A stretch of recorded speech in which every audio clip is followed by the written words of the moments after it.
The bomb was hidden under the podium, wrapped in red cloth like a gift. Nobody saw it, not the guards, not the cameraman, not even the man who stood above it smiling, ready to speak about peace. He had 5 minutes left to live. My name is Ibrahim Traoré. I am a soldier, a leader, and a man shaped by fire. I have walked through betrayal, fought through fear, and carried the weight of a wounded nation on my back. As a boy growing up in Burkina Faso, I believed in something simple: freedom.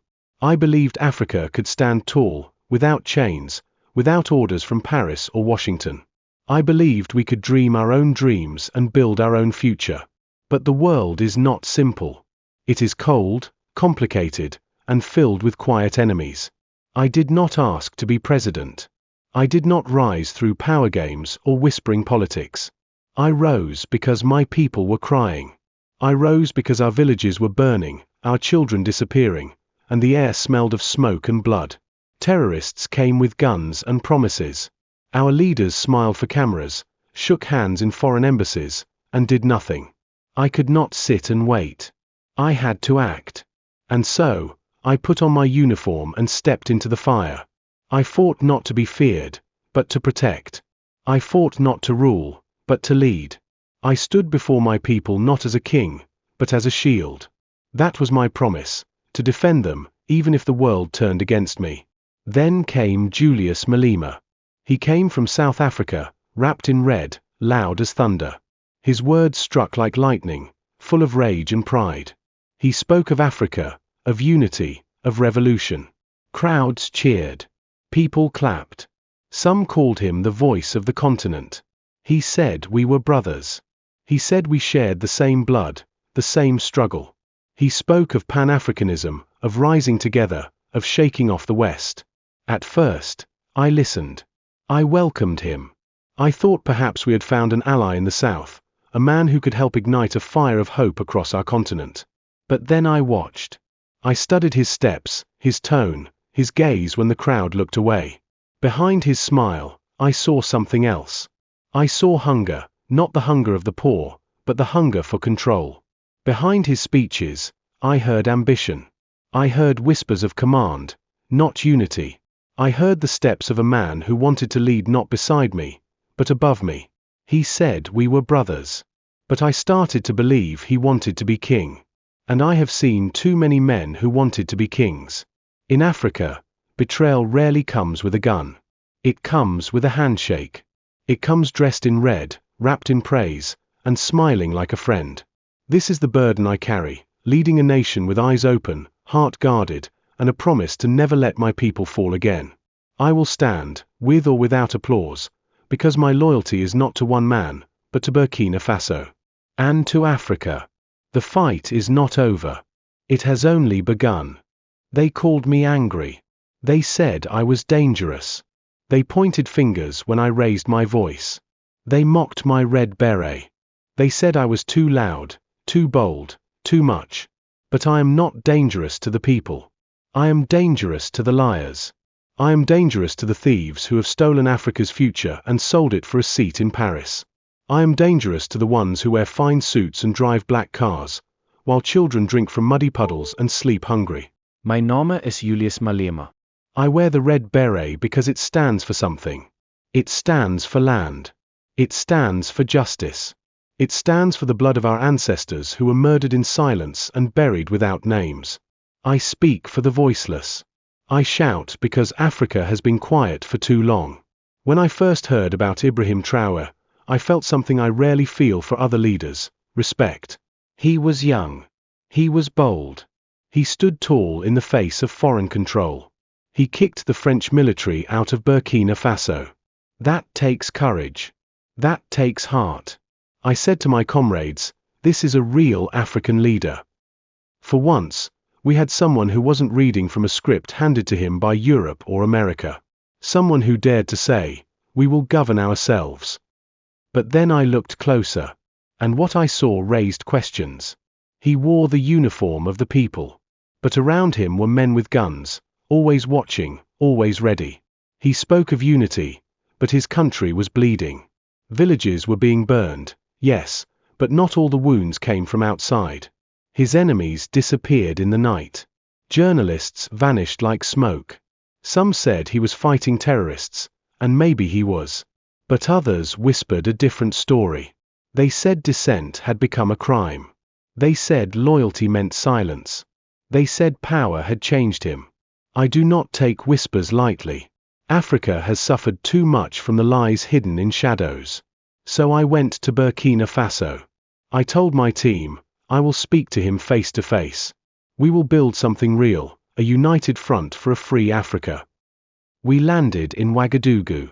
The streets were hot, tense, alert. His people smiled, but their eyes flicked sideways. I noticed the soldiers, the checkpoints, the silence in the air. Then we met. It was not a warm meeting.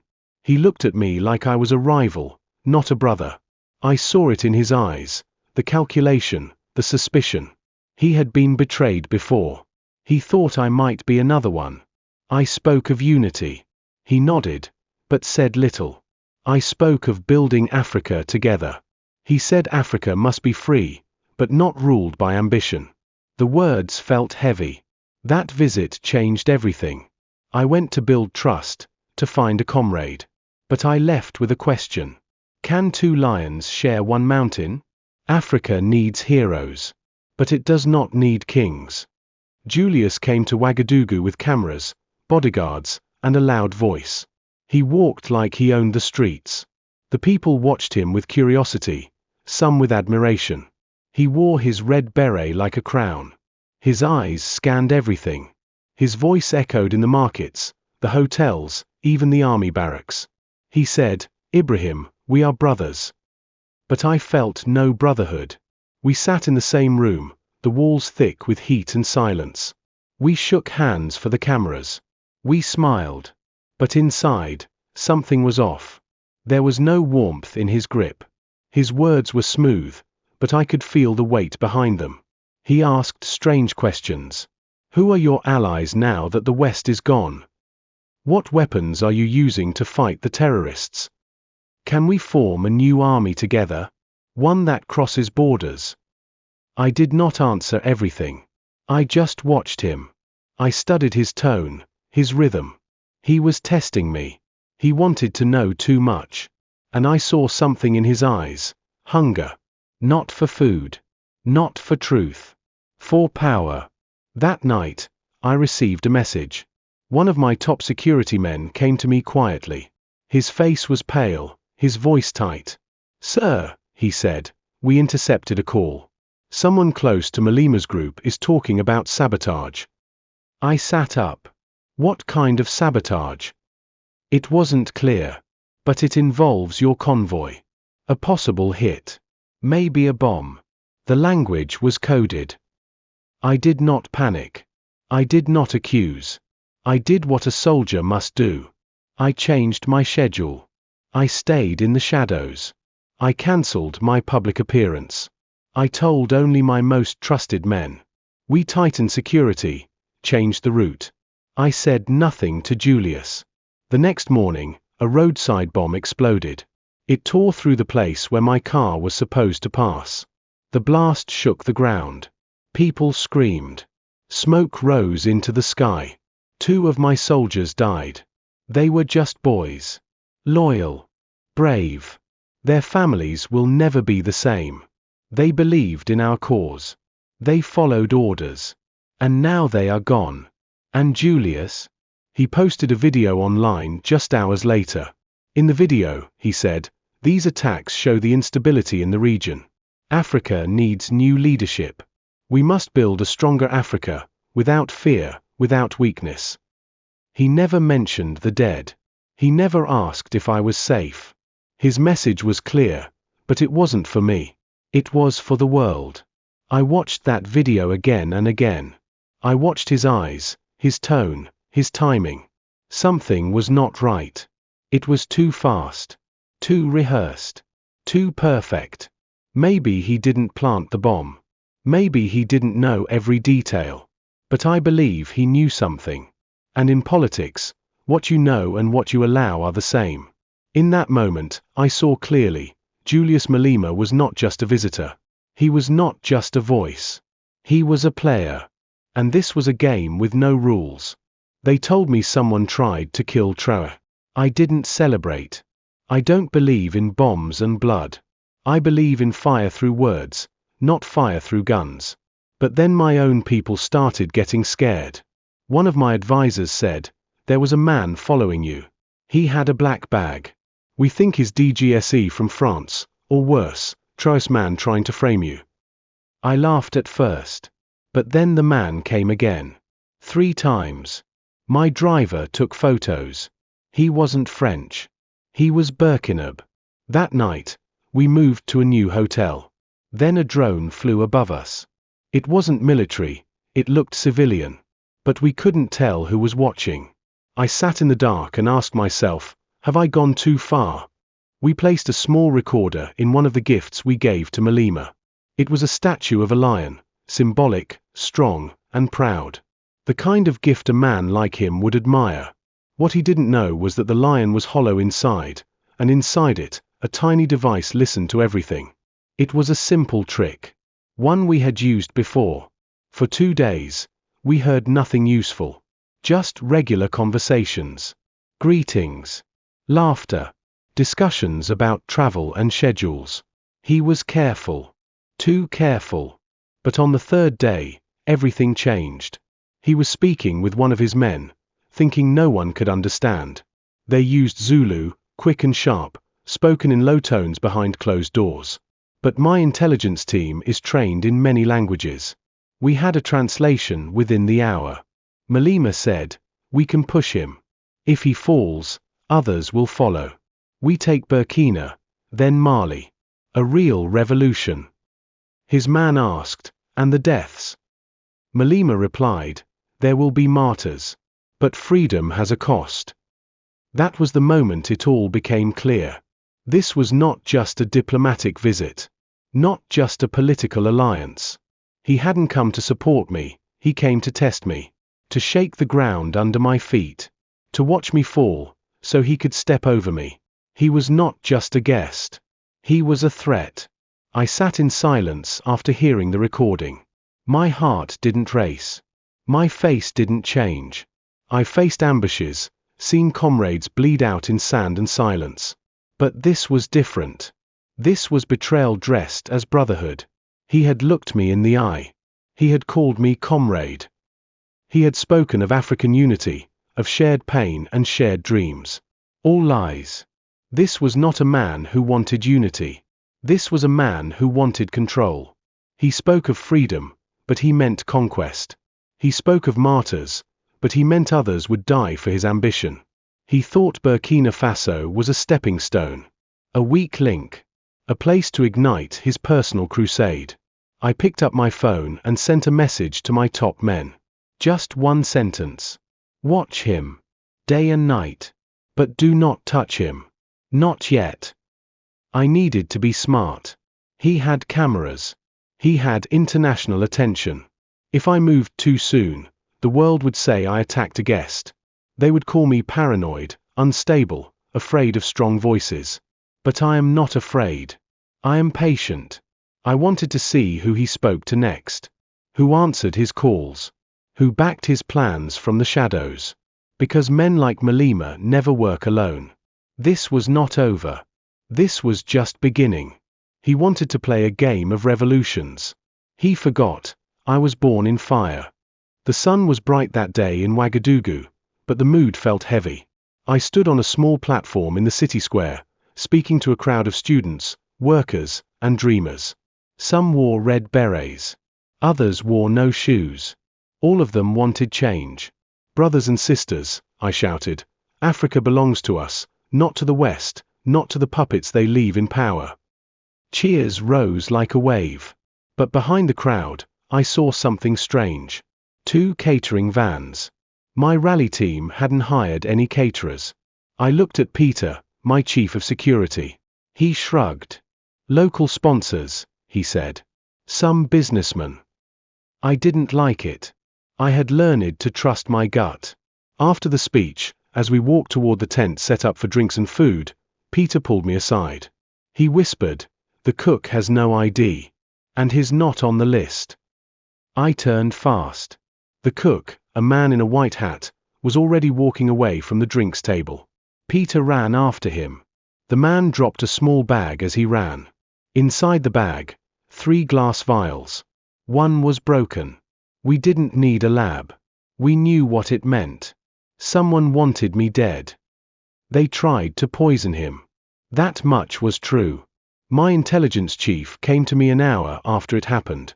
"He's lucky," he said. "The poison was strong. Military grade. Not something you find on the streets." I asked, "Was it us?" He looked me in the eye. "No, sir." Then he showed me a strange detail. The catering van had plates from Niger.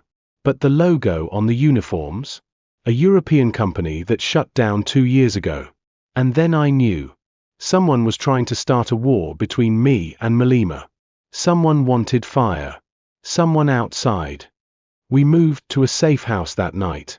No hotel, no public place. Just a compound outside the city, owned by a friend of the movement. Cement walls. No signs. Quiet. Peter kept walking in circles. "This wasn't just a scare," he said. "That poison was meant to kill.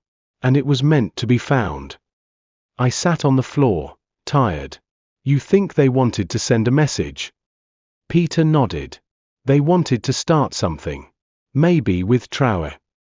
My heart was hard, but my mind was racing. Or maybe someone wants us to blame each other. He was quiet. Then a call came. A private line. A voice I recognized. "Ibrahim Traoré. We need to talk," he said. "No cameras. No guards. Just you and me. Too many shadows now." I agreed. But I didn't trust him. The secret meeting was set in a half-built school outside the city. No electricity. Just brick and dust. I brought 2 men. Trusted soldiers. They waited outside. Julius came with 1 bodyguard. The same one from the rally. We stood in the empty hallway, alone except for our translators. We did not shake hands.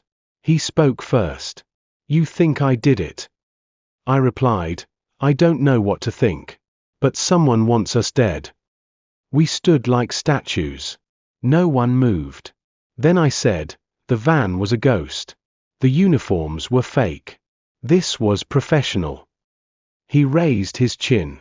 "So you believe me?" I said, "I believe the world is dirty. And someone wants African blood on the ground." We heard the shot before we saw the flash. A crack from the distance. The bullet hit the wall 2 meters from Julius's head. Dust flew. Bricks cracked. "Sniper!" shouted Peter. My men outside opened fire into the trees. I grabbed Julius by the arm. "This way." We ran through the back of the building, ducking low. Another shot came. Missed again. We made it to the cars. Engines roared. No one spoke. Not until we were back in the city, safe inside concrete walls. Julius looked at me. His face was pale. "Next time," he said, "they won't miss." I nodded. "And next time, it might be one of us pulling the trigger." He didn't smile. And neither did I. The next morning, I was on every screen. News headlines screamed. "Attempted assassination at secret meeting." "Traoré and Malema survive sniper attack. War coming." Some said I staged it. Others blamed Traoré. Some even said the West had sent the bullet. But I stayed silent. For now. Peter showed me drone footage from a local. It showed a man escaping into the hills with a long case. We couldn't see his face. But the way he moved, clean, fast, trained, it wasn't a random attacker. "We're not dealing with amateurs," Peter said. "This is bigger than you and Traoré." I nodded slowly. And for the first time in weeks, I felt fear. Not fear of death. Fear of losing the story. Losing control. Because if we didn't speak soon, someone else would speak for us. The bullet didn't hit either of us. But it hit everything else. Meetings were cancelled. Ambassadors demanded answers. France denied involvement. So did the Americans. Even the Russians said nothing. But all the silence sounded loud. My generals argued for a full sweep. Let us detain Malema's people, one said. We'll find something. But I said no. If we go too far now, we become what they call us. So I sent one message to Julius. It was short. We both bleed. We both walk. Let's survive this. Then decide what kind of Africa we want. He didn't reply. But he didn't leave the country either. That night, a group of students lit candles in the square where Julius had spoken. They sang old songs. Songs of Patrice Lumumba. Of Sankara. Of Biko. They held signs that read, "Not enemies. Not puppets. Just Africans." And for a moment, something shifted. Not much. Just a whisper. But sometimes, a whisper becomes a storm. It was quiet again. Too quiet. Peter sat across from me, his eyes heavy. They want a reaction. If we give it, we play their game. I nodded. But inside me, fire burned. Not because of the bullet. Because of the silence after. Because no one stood up. No one claimed it. No one admitted the truth. This was war, just not the kind with tanks and bombs. This was the war of silence, shadows, and lies. Still, I didn't run. I stayed. Because leaving now would make me the man they think I am. And I am not. Ibrahim Traoré. I didn't sleep that night. The sniper missed. But the message landed. Whoever sent it wanted two things, fear and doubt. They almost got both. But I also saw something else. I saw Malema run. I saw him survive. I saw he was no coward. Maybe we will clash again.